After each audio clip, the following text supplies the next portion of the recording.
a lot of us think rejection sucks, but why do we have this idea about rejection? Well, because for a lot of people, when we get rejected, we feel like we are missing out on something, like something is being unfairly taken away from us. Because when we pursued a certain opportunity that we got rejected from, the reason why we pursued it is because we were confident that this opportunity was going to be really good for us and benefit our life. But when things don't go as planned, we can't help but have tunnel vision and think, well, if this isn't going according to plan, then, this is going to impact everything else in my life. Then I'm never going to be good enough. I'm never going to get a job. I'm never going to find love. And if this person doesn't want me, no one else will. If this entity doesn't want me, then why would any other entity want me? So you go down that negative self-talk spiral, which is normal and you should embrace that, but you shouldn't let it overcome you. How many times have you been rejected and you've realized, you know what? It was a good thing I got rejected. If this didn't happen, then I wouldn't be where I'm at today. And where I'm at today is a lot better than where I had ever planned to be. Thank God that plan or that person didn't want me, because then I wouldn't have met this guy at a coffee shop who's now my boyfriend, who I am way more compatible with anyway. Thank God that company didn't want me, because then I wouldn't be at this company who's actually paying me a lot better and whose work culture I actually like a lot more.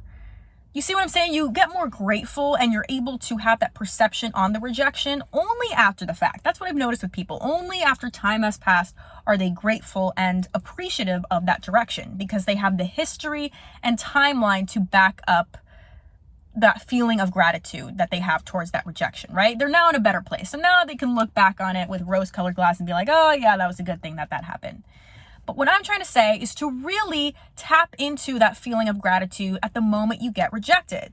Because the faster you feel grateful for getting rejected and you feel that gratitude, then the easier it will be and the faster it will be for you to attract opportunities in your life that are high vibrational and that are meant to be in your life, that are better opportunities for you, better opportunities than you ever could think imaginable. Because gratitude is a high vibrational feeling, right? Whereas bitterness, sadness, anger, those are very low vibrational feelings. So if you dwell on it and you allow it to overcome you and your thinking and how you go about life, then you're only going to attract things of that vibration, right? Because if you think that the world works against you, then you're going to look out for experiences and things in life that confirm that belief. But if you think that the world works for you, well, then it will work for you, because your mindset will reflect how you think of things. And be like, you know what? Because I have an abundance mindset and I'm grateful for this, then I know that this is just a bump in the road and good things are to come. I'm confident in that belief. And you know what? Oh, look, here's an opportunity. It may not be exactly what I have envisioned, but you know what? I'm going to jump with this. I think that this will be a good thing. And if I get rejected, well, then it's not meant to be.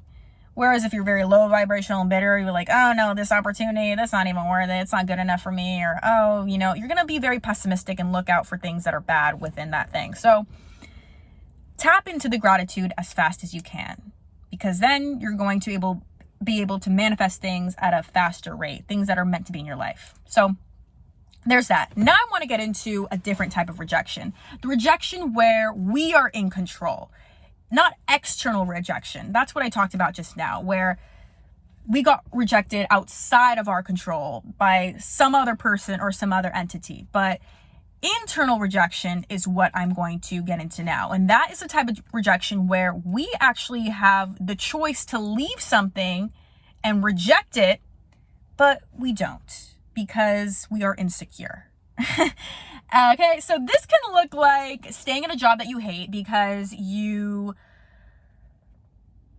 know that it provides you with financial security. So you're like, you know what?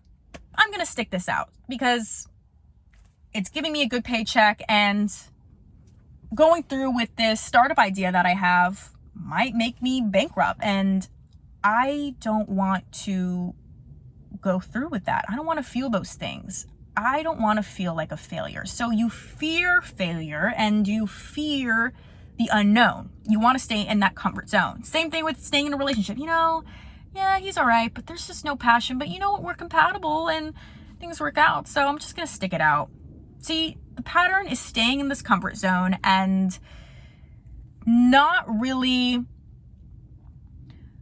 wanting to take a risk because of fear. It's all backed by fear. You're letting fear drive your decision making.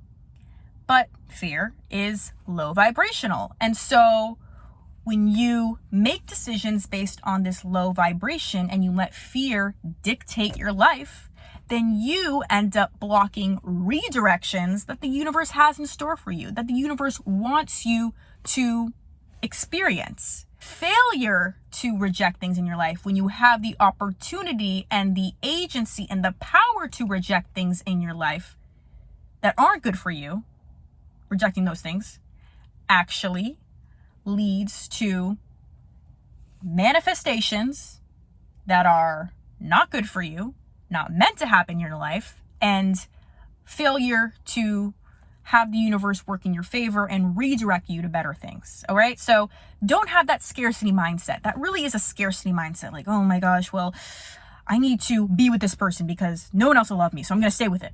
I need to be at this job because financial security, and I can't see past the situation I'm in right now. I can't see that my business is going to boom. And yeah, like I may go bankrupt for a bit, but things are going to take off after. No. It's just going to be a loss of money. It's too big of a leap. So stop having that scarcity mindset. Have agency and control in your life, and don't let fear overcome your decision making. People are confident in their decisions when they know their values and when their values are good values that they're basing their decisions off of. Fear is not a good value. It's very low vibrational. Okay. So have better values when making decisions, good values, ones based off of self-love. If you value self-love and you let that dictate the decisions that you make, self-love is very high vibrational. So you're going to be able to manifest things that are meant to be in your life. I hope that this video helps, and thank you so much for watching.